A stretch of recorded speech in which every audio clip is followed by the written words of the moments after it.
The next film I'm going to discuss comes with some complaints. Not because it's a bad film, but because it's a really good film. So, for all the movies I've randomly pulled out of my collection at random have been quite enjoyable. This one also comes out of the Criterion collection, which is weird because out of the 1,790 movies in my collection, only 554 of them are from the Criterion collection. That only makes up about 31% of my entire hoard of movies. But that's okay, those are objectively the best ones. The film I selected at random this time is David Gordon Green's George Washington. Don't let the title fool you.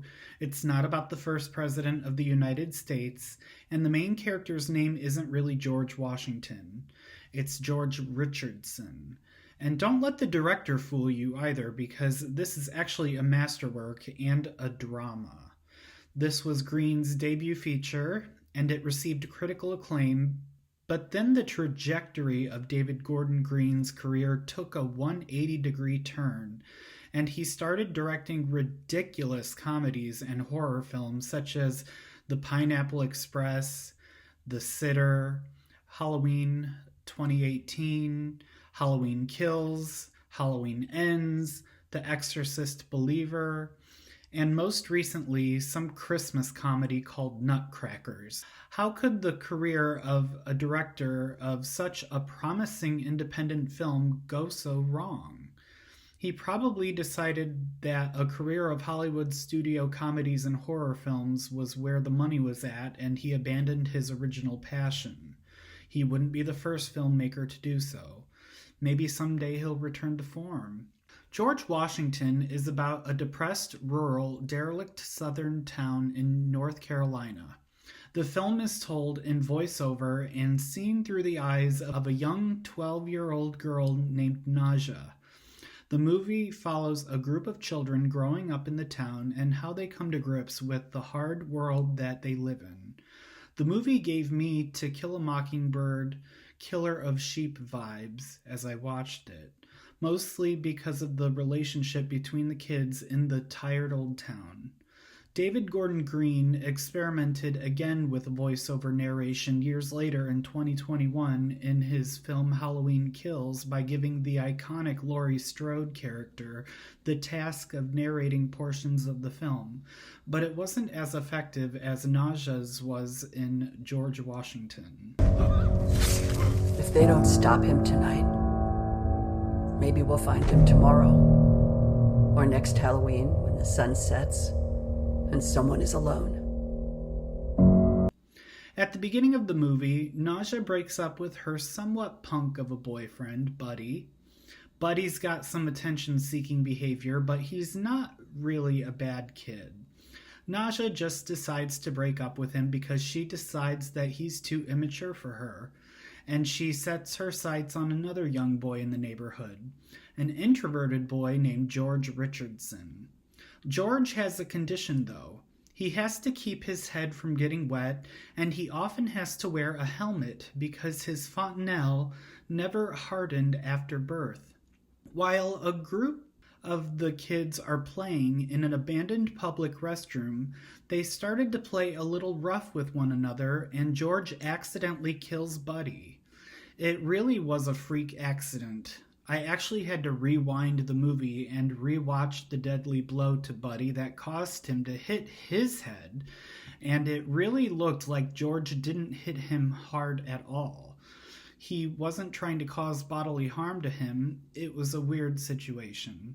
These kids just cannot get a break in this sad town.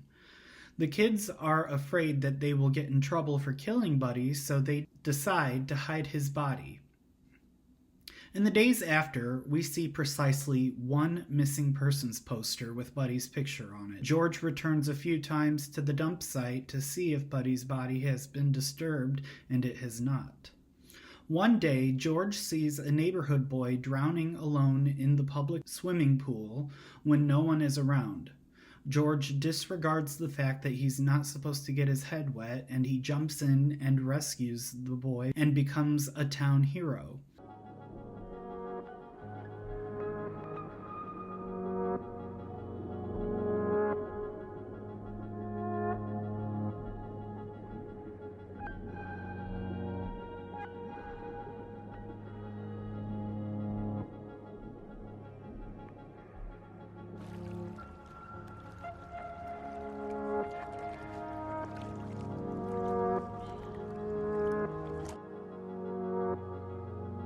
Instead of praising George, his aunt and uncle scold him for being careless enough to get his head wet when he knows it could kill him. They don't seem too thrilled that their nephew has become a local hero.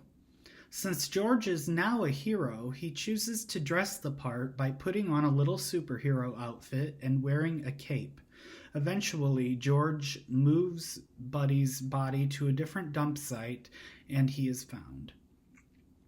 There was a scene at around this time in the movie that really stuck with me because it was so barbaric. So I'll briefly describe it to you. Throughout the film, George has this dog that he found abandoned. It's an old mangy thing, but he loves it. He brought it home, cared for it, loved it, went most places with it. He knew he had to hide it from his uncle, though, because his uncle hates dogs. One day, he found the dog dead and bleeding by the shed behind his aunt and uncle's house. The uncle came to George and admitted that he killed the dog because he is afraid of dogs ever since an incident when he was 6 years old. The uncle relayed to George that when he was 6, a dog got a little aroused and sexually stimulated and tried to have his way with him to the point where he knocked him to the ground and got on top of him. This caused the uncle to have PTSD when it came to dogs, and that is why he killed George's dog. But here is the barbaric part. I'm not done yet. Bear with me. The uncle skinned the dog and made a hat for George out of the dog's fur and attached a raccoon tail to it. In his heart, I think his uncle cared about him. He knew George's helmet hurt his head.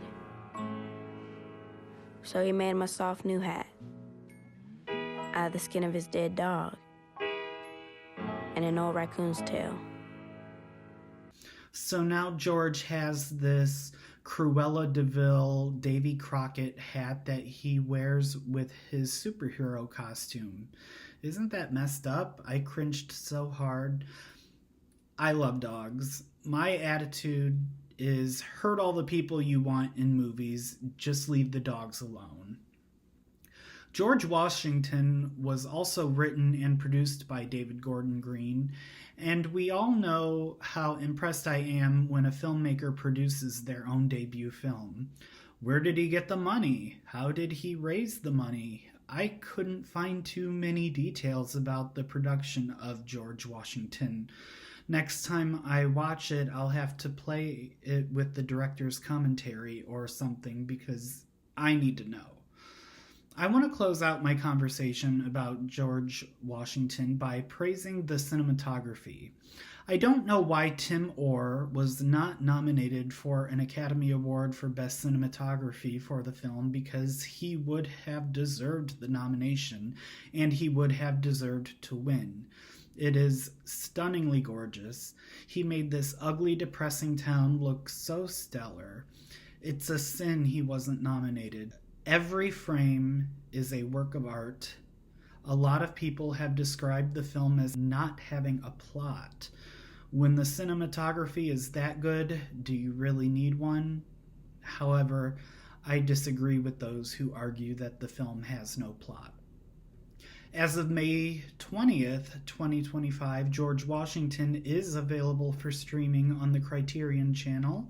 It is also available on Blu-ray, released by the Criterion Collection. I highly recommend this one.